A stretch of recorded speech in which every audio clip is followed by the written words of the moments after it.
তো এমন যখন ভালো কথা বলা হয়, আল্লাহ রাসূল সাল্লাল্লাহু আলাইহি ওয়াসাল্লাম বলছেন ওয়াজাবাত। ওমর রাদিয়াল্লাহু তাআলা আনহু যখন জিজ্ঞাসা করছে, ইয়া রাসূলুল্লাহ, আমার পিতামাতা আপনার জন্য উৎসর্গ হোক, ওয়াজাবাত বলছেন কি আবশ্যক হয়েছে?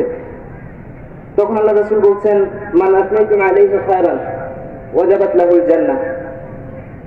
তোমরা যখন কারো বিষয়ে ভালো বলো, মানে মৃত কোনো মানুষের বিষয়ে যখন তোমরা তার প্রশংসা করো, তখন তার জন্য আল্লাহ সুবহানাহু ওয়া তাআলা জান্নাত আবশ্যক করে দেন। তারপরে আল্লাহ রাসূল তিনবার বলছেন, আনতুম শুহাদাউল্লাহি আলাল আরদ। তোমরা হচ্ছে জমিনে, তোমরাই হচ্ছে আল্লাহ সাক্ষী।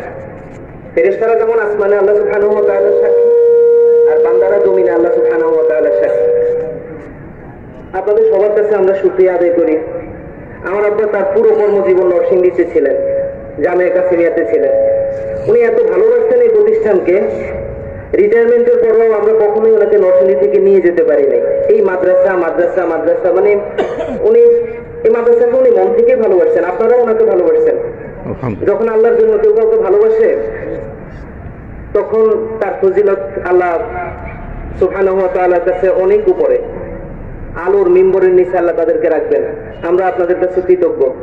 আমার বাবা এই দীর্ঘ কর্মজীবন আপনাদের সাথে ছিলেন, আপনাদের সাথে মিশছেন, মানুষ ছিলেন। কখনো কোনো কথা, কোনো আচরণ, কারো যদি কষ্ট লাগে, খারাপ লেগে থাকে, আল্লাহর রাস্তায় আমার বাবাকে মাফ করে দিন। মানুষকে মাফ করে দিলে আল্লাহর কাছ থেকেও সেটা আজর পাওয়া যাবে।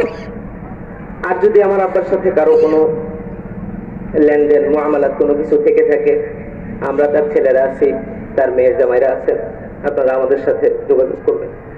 আমাদের জানাজার সময় থেকে তো একটু দেরি হয়ে গেছে। আমরা আপনাদের কাছে আবারও শুকরিয়া আদায় করছি যে আপনারা এই সবর করে এই সময়টুকু অপেক্ষা করছেন। আমরা এখন জানাজা শুরু করব। আসসালামু আলাইকুম ওয়া রাহমাতুল্লাহি ওয়া বারাকাতুহু।